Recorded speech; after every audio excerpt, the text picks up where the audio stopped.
하나님이 오늘 우리에게 주신 말씀은 사도행전 4장 36절에서 5장 11절까지의 말씀입니다.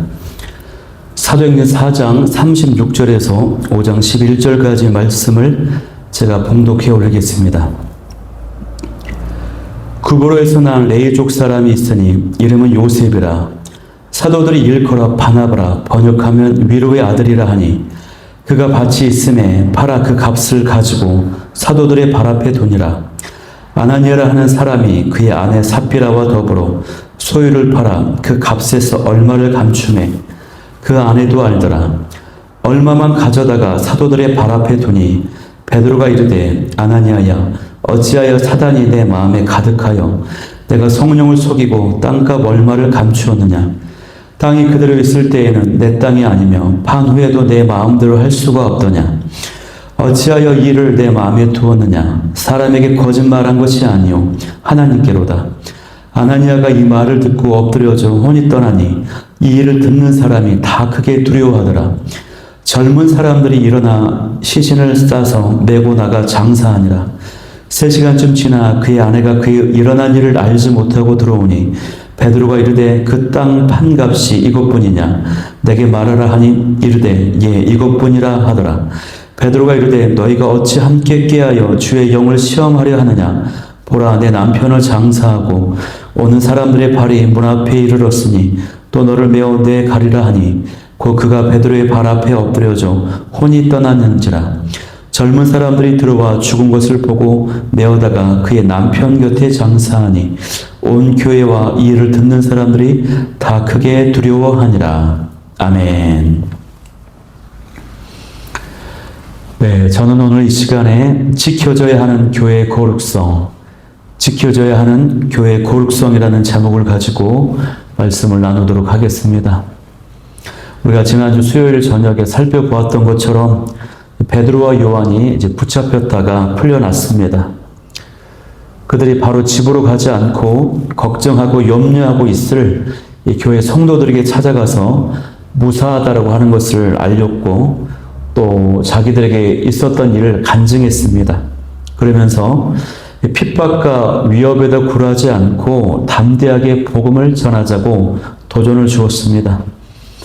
교회는 이 말씀을 받고요, 합심으로 기도했고 그 기도는 하나님께 영광을 돌리는 기도였고 또 자신들이 복음을 담대히 전할 수 있게 해달라고, 주님께 받은 사명을 잘 감당할 수 있게 해달라고 기도하였습니다.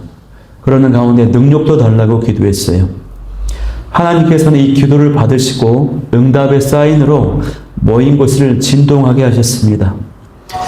이후에 나타난 초대교회의 특징들을 보면요, 이 일 이후로 마음과 뜻이 하나가 되었습니다. 은혜가 있는 곳에는요, 하나가 되는 역사가 나타납니다. 그런데 우리가 주변을 둘러보면 하나가 되지 못하는 모습들이 많죠. 갈등과 다툼이 많이 있어요. 그런데 그때 중요한 것은 하나 되려고 애를 쓰고 인간적으로 노력을 하는데 거기에는 해답이 없습니다. 갈등과 분열이 있을 때, 그럴 때일수록 은혜를 받으려고 하나님이 주시는 말씀을 통해, 예배를 통해 은혜를 받고 은혜가 나타나도록 하는 데 집중하게 되면요, 자연스럽게 공동체는 하나 되는 역사가 나타난다고 하는 것입니다. 그리고 이들이 하나됨이, 초대교회 하나됨이 진정한 의미에서 하나됨이라고 볼 수 있는 이유가 있는데, 그것은 물건을, 자기 소유를 나누었다라고 하는 것, 물건을 서로 통용하였다라고 하는 것이 되어 있습니다. 자기 재물을, 자기 소유를 조금이라도 자기 것이라고 여기지 않고요, 또 필요한 사람들, 가난한 사람들에게 나누었습니다. 이것이 바로 초대교회 공동체가 진정한 의미에서 한 마음과 한 뜻이 되었다라고 하는 그 증거가 되는 것이에요. 그들의 하나됨은요, 마음과 생각과 뜻에만 하나가 된 게 아니라 그 모습이 실제로 삶의 모습으로 나타냈던 것입니다. 그 모습은 자기의 것을, 물질과 재산을 나누는 것으로, 삶의 모습으로, 구체적인 행동으로 나타났어요. 그야말로 완벽한 하나됨의 모습을 보여주고 있다고 하는 사실입니다. 또 이렇게 된 비결을 이제 보충 설명하는데 그 이유가 뭡니까? 예수님의 부활을 증언하였고 그 부활의 증언에 대한 말씀 때문에 은혜를 받았기 때문이라고 앞서 이제 본문에 기록되어 있어요. 이 본문이 이제 기록이 이제 반복이 되기 때문에 제가 생략을 했습니다. 근데 특별히 여기서는 그 은혜의 출발점이 무엇이었어요? 예수님의 부활하심에 대한 말씀, 그 말씀 듣고 은혜를 받았다는 것입니다.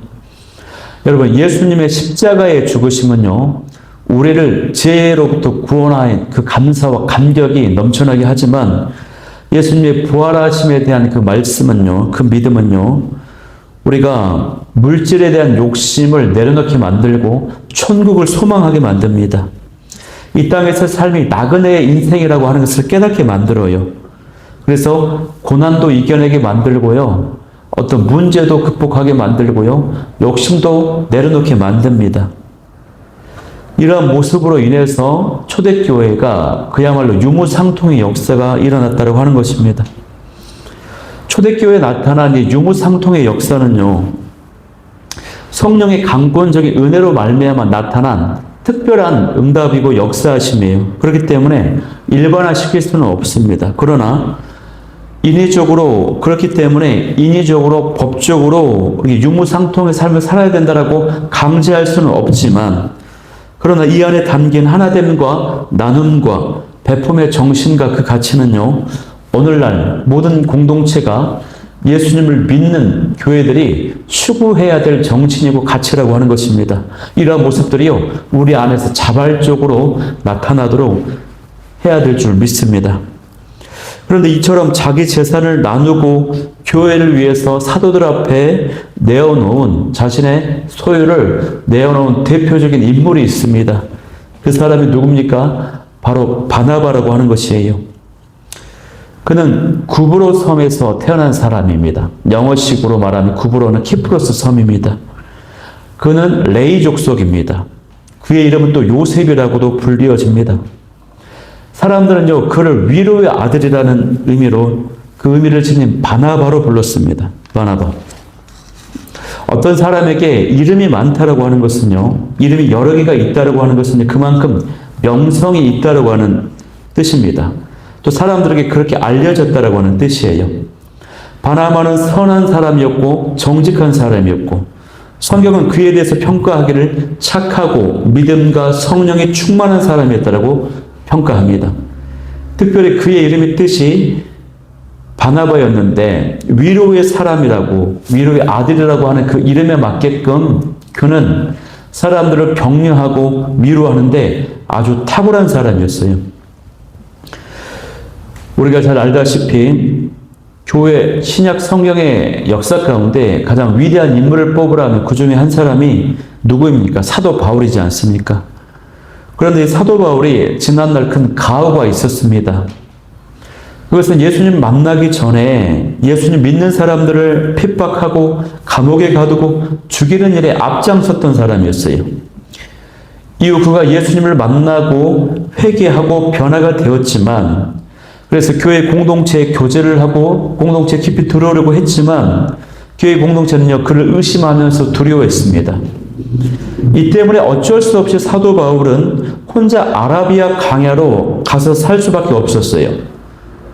그래서 그 위대한 바울이 하마터면 세상에 알려지지 못하는 인물로 그냥 사라질 수도 있었다고 하는 것입니다.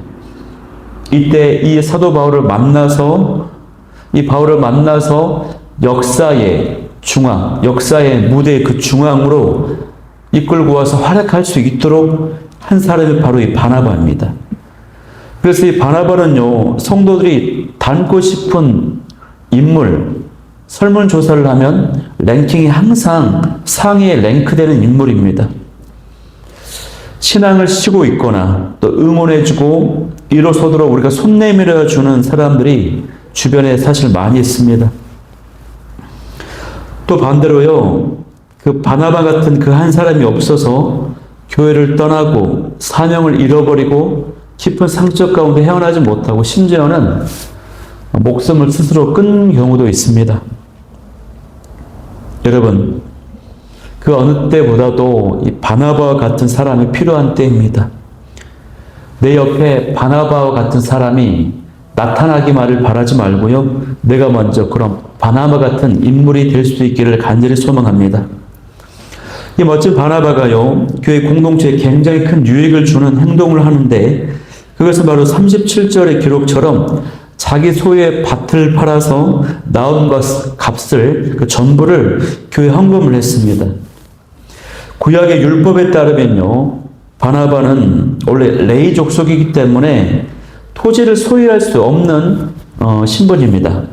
그런데요, 그 규정, 그 율법의 규정이 바벨론 포로기 이후에는요, 이스라엘 사회가 급격하게 바뀌었기 때문에, 변화되었기 때문에 그 규정은 유명무실한 규정이 되어버렸습니다. 그래서 이 바나바가 밭을 소유하고 있는 것이 자연스러운 일이에요. 그래서 그는 순전한 마음으로 밭을 팔아서 사도들의 발 앞으로 갖다 주었습니다. 이는 그가 하나님 나라를 위해서 전적으로 헌신하기로 결심했다라고 하는 것을 보여주는 것이에요. 물론 이 재산을, 이 소유를 가난한 자들에게 나누어주고 교회의 필요에 따라 쓰라고 하는 것도 있지만, 이 행위 자체가 나는 하나님 앞에 헌신된 삶을 살겠다라고 하는 그런 고백이기도 하다라고 하는 것입니다. 바나바는요, 안 그래도 어떤 사람이었습니까?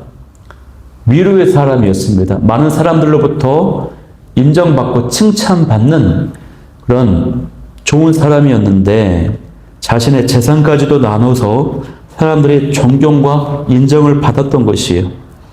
그런 의미에서 초대교회 공동체의 헌신의 모델이 바로 이 바나바라고 할 수 있어요. 정말 이 바나바는 성품도 그렇고 삶의 모습도 그렇고 그 어디를 봐도 정말 흠잡을 데가 없는 그런 인물입니다. 여러분, 우리가 어려운 사람, 또 딱한 사람 사정을 보면은 도울 수 있습니다. 그를 돕기 위해서 어느 정도 수고하고 헌신할 수 있어요. 예를 들면 아픈 사람이 있으면 다가가서 부축해 줄 수 있습니다. 무거운 물건을 들고 있으면 함께 들어줄 수 있습니다. 또 돈을 좀 빌려달라 그러면 돈을 빌려줄 수 있어요. 또 어떤 일을 같이 해줄 수 있죠. 그런데 돕는 일은 중요한 일이고 또 기쁨과 보람을 주는 일인데, 그런데 이 바나바처럼 자기 재산을 처분해서 나온 값을 전부 드린다, 이것은 정말 쉽지 않은 일인 것입니다. 이처럼 바나바에게는 남다른 면이 있었어요. 믿음도 남달랐고 헌신도 남달랐습니다. 성경에 나오는 유명한 인물들 있죠. 우리가 믿음의 모델이 되는 인물들이 있는데 그들 각자에게는요, 뭔가 남다른 특별한 강점들을 하나씩 가지고 있었습니다. 누군가는 믿음이 다르다거나 누군가는 헌신이 다르다거나 기도가 달라요. 저와 여러분도 이 교회 공동체에서 칭찬받고 하나님의 영광이 될 수 있도록 남다른 강점을 지닐 수 있는 저와 여러분이 될 수 있기를 소망합니다. 그런데 이 초대교회에 아나니아와 삽비라라고 하는 이름하는 이 부부가 있었습니다. 이들도 그들의 소유를 팔아서 사도들의 발 앞에 드렸습니다. 근데 그들이 이렇게 드린 이유는요, 앞서 바나바가 행했던 그런 멋진 모습을 보고 자신들도 그 바나바처럼 사람들의 존경과 칭찬을 받고 싶었습니다.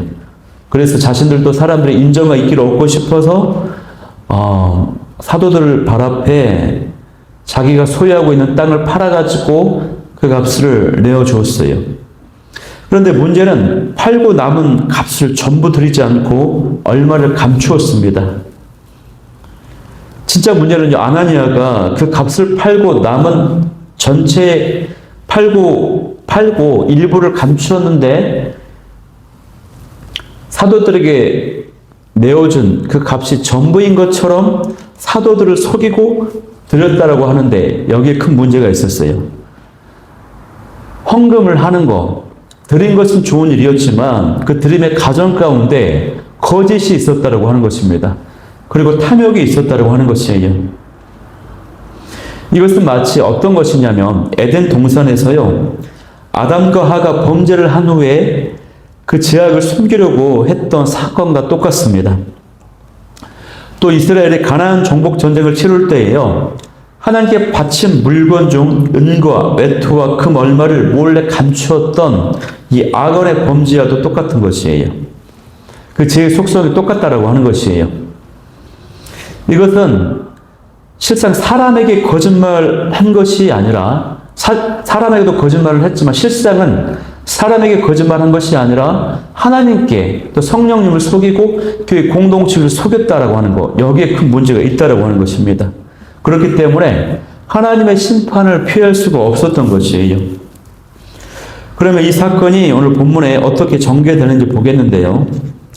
성령으로 충만한 베드로가 아나니아가 지금 거짓말을 하고 있다라고 하는 것을 알았습니다. 내용을 흐름을 보면은 이 본문의 그 사항과 정황을 보면은 아나니아가 삽비라가요 평소에 자신들의 땅을 팔아가지고 그 값을 가지고 이 공동체에 드리겠다라고 평소에 이제 약속을 하고 또 공언하고 했던 것으로 보여요. 그럴지라도 그 땅은 아나니아 부부의 소유의 땅이기 때문에 그렇게 하지 않아도 됐었습니다. 그런데 그 가정 가운데 사람이 아닌 하나님 앞에서 거짓말하는 죄악이 용납될 수가 없었던 것이에요, 여러분. 그러니까 우리가 신앙생활 하면서 하나님 앞에 맹세하고 고백하고 약속을 지키는 거, 약속한 것이 얼마나 이제 중요한 것인지 좀 돌아보게 되는데, 사람의 인정과 칭찬을 받고 싶었지만 욕심이 생기는 것입니다. 아까운 것이죠. 탐욕이 생겨가지고 그 탐욕에 대한 틈이 생겼을 때에 여기에 누가 틈타냐? 사단 마귀가 틈탄 것입니다. 사단 마귀에게 틈을 내주고 그 유혹에 넘어가 버리고 말았어요. 그래서 마음이 완전히 빼앗겨 버리고 말았다라고 하는 것입니다. 그래서 욕심 때문에 얼마를 감추고 거짓을 행했습니다. 거짓말을 구했습니다. 그래서 베드로가 아나니아에게 뭐라고 말하냐면 3절 4절 말씀에 보면 제가 읽어드리겠습니다. 베드로가 이르되 아나니아여 어찌하여 사탄이 내 마음에 가득하여 내가 성령을 속이고 땅값 얼마를 감추었느냐. 땅이 그대로 있을 때에는 내 땅이 아니며 파한 후에도 내 마음대로 할 수가 없더냐. 어찌하여 이 일을 내 마음에 두었느냐. 사람에게 거짓말한 것이 아니오 하나님께로다 라고 베드로가 지금 선언합니다. 베드로가 이렇게 그 죄악을 지적하고 책망하자마자요 아나니아가 그 말을 듣고 꼬꾸라지고 쓰러지고 말았습니다. 무슨 뜻입니까? 그 즉시 즉사했다라고 하는 것입니다. 죽어버렸다라고 하는 것입니다. 이 모습을요 공동체 그 교회 사람들이 지켜봤어요. 얼마나 두려웠을까요? 그러자 죽은 아나니아 시체를 젊은 사람들이 장사하기 위해서 메고 나갔습니다. 이제 3시간 정도가 지나자 그 안에 삽비라가 들어옵니다. 그녀는 방금 전에 어떤 일이 일어났는지를 몰라요. 모르는 상태에서 베드로가 또 삽비라에게 물어봅니다. 너희가 땅을 파고 남은 값이 이게 전부냐?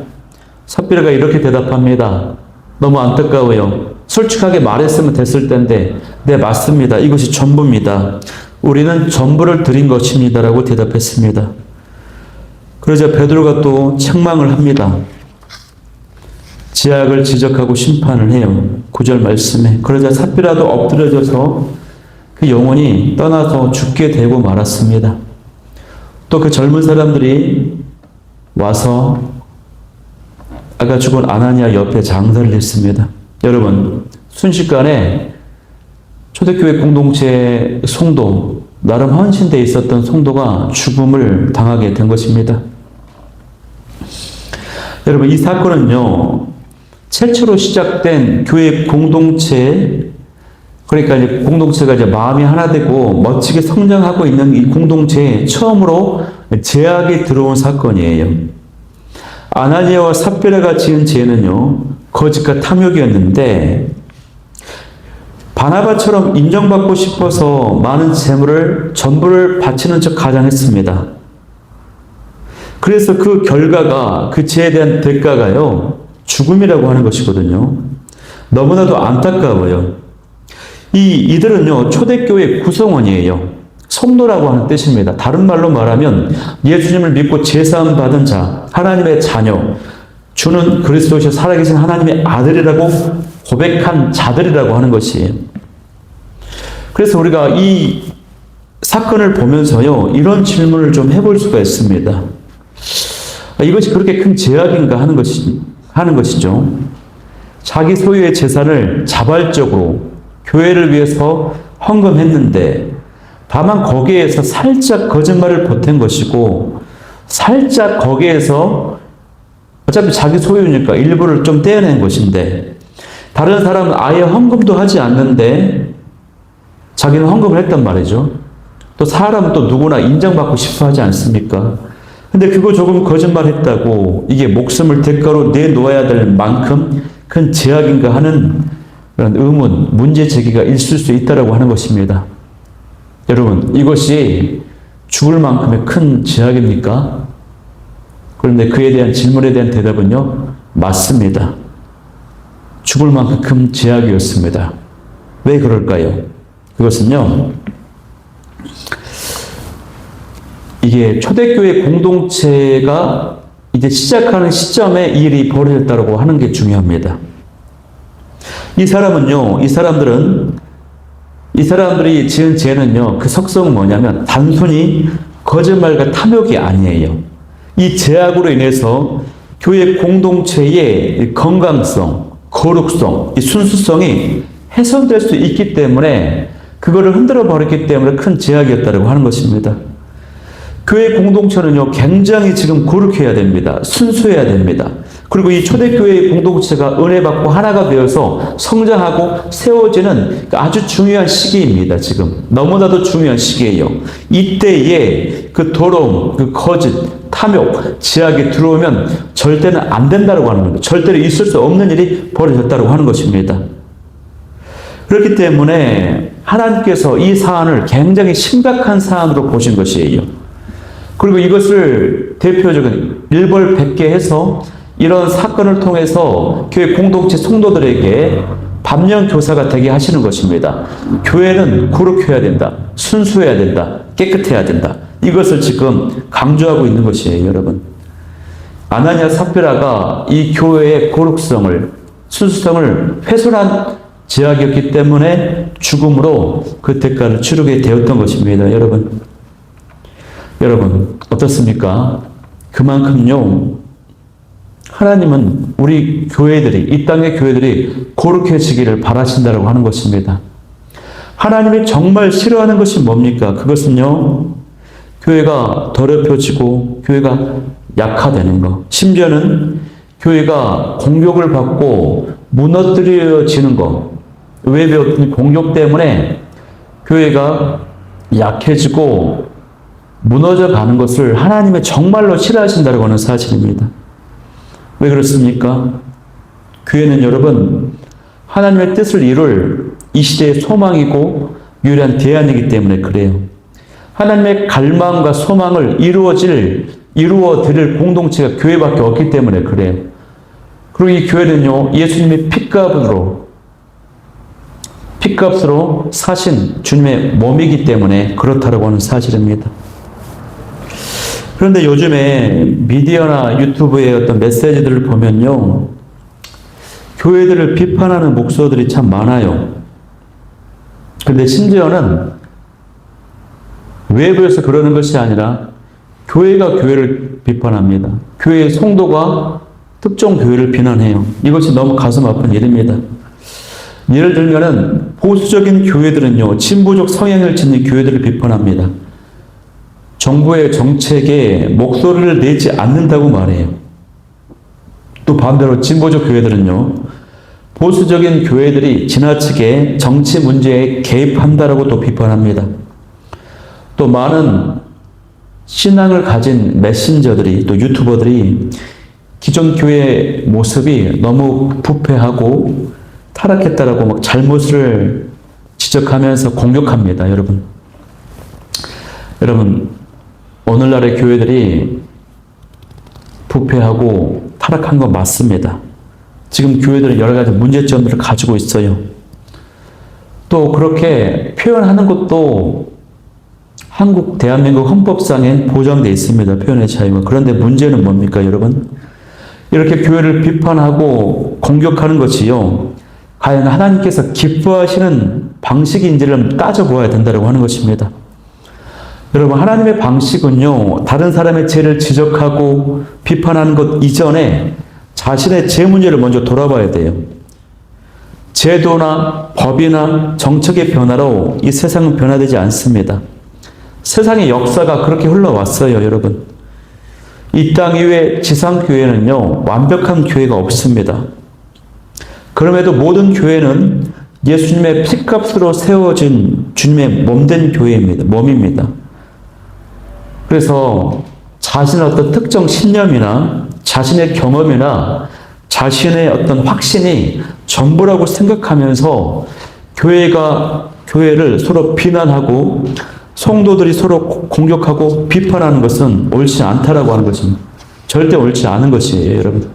하나님이 절대 기뻐하시지 않는 모습이라고 하는 것입니다. 교회들은요, 각자 나름의 은사와 사명과 강점들을 가지고 있어요. 또 각자의 가치관과 신념들이 있습니다. 그래서 어떤 교회가 기도에 집중하는 교회를 보고 저 교회는 선교하지 않고 기도만 한다고 비판할 수 없어요. 또 어떤 교회는 전도는 하지 않고 말씀과 기도, 예배에만 집중한다고 그 교회를 비판할 수 없어요, 여러분. 자신의 신념이나 주장하는 바가 있다면요, 함께하지 않는 것에 대해 비판하고 공격하는 것이 아니라 나의 생각, 나의 주장, 나의 신념이 공감이 가도록 설득하고 권면해야 되는 것입니다.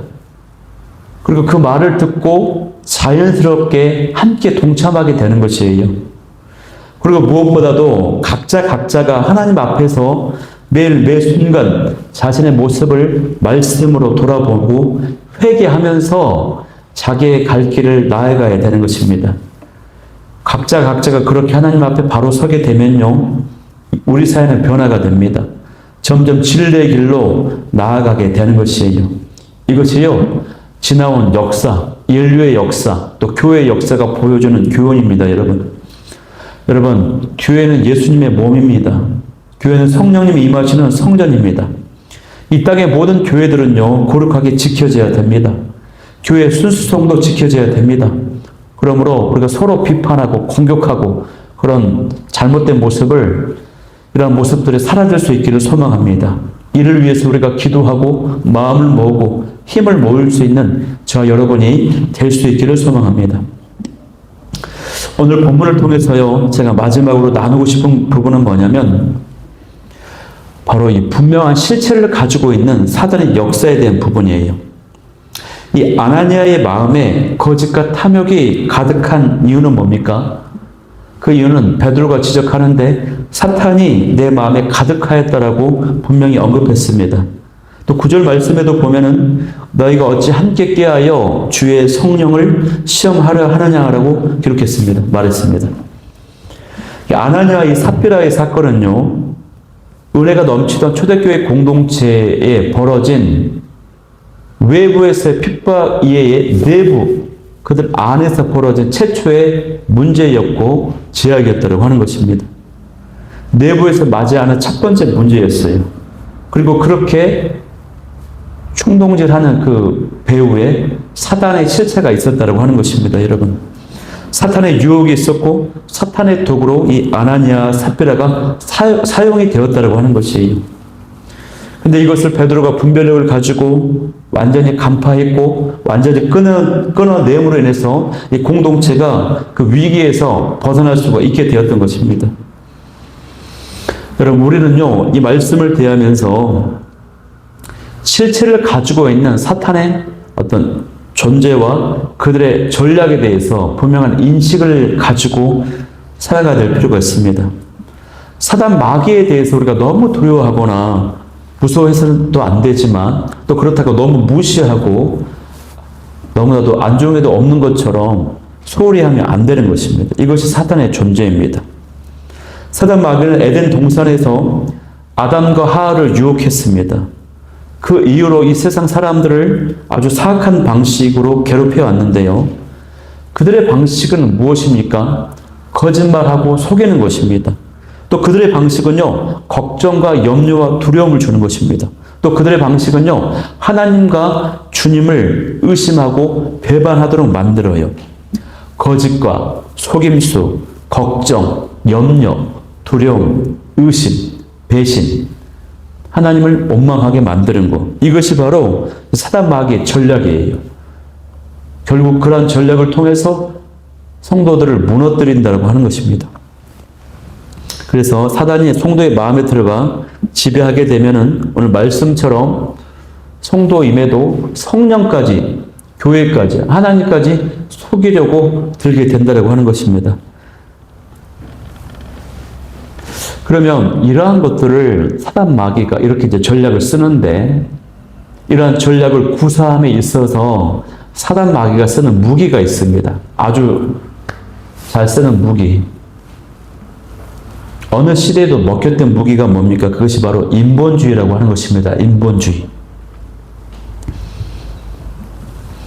이 땅의 모든 기술과 문명, 사상, 문화, 유해, 편리함, 이 모든 것들이요, 인본주의 위에 있어요. 왜 그렇습니까? 인본주의 핵심은요, 자기 사랑이기 때문에 그렇습니다. 자기 사랑. 자기만 사랑하는 것입니다. 이러한 사단의 실체와 영향력을 극복할 수 있는 비결이 뭘까요? 그것은 하나님 중심의 신본주의를 지니며 살아가는 것입니다. 십자가에 달려 죽으시고 부활 승천하신 예수님을 의지하고 살아가는 것입니다. 그리고 성령님의 인도하심에 민감하게 반응하며 성령의 능력으로 살아가는 것이에요. 우리가 이러한 것들을 다 내려놓고 내 힘으로 한번 살아보겠다. 이 세상을 내가 내 힘으로 한번 살아보겠다고 결심하는 순간 그 사단의 밥이 되는 것이에요. 우리는요, 이 땅을 내 힘으로 살아갈 수 없어요. 오늘날 나를 둘러싸고 있는 이 세상의 문화와 환경과 가치관과 모든 것이 나를 가만히 내버려 두지 않습니다, 여러분. 그렇기 때문에 우리의 마음을, 우리의 생각을, 우리의 태도를 하나님의 말씀으로 채우는 것밖에 없습니다. 예수님의 마음으로 채우는 것밖에 없습니다. 성령의 능력으로 채우는 것밖에 없다라고 하는 것이에요. 그렇기 때문에 우리는 매 순간 지속적으로 말씀과 기도와 예배로 은혜를 공급받으며 살아가야 되는 것입니다.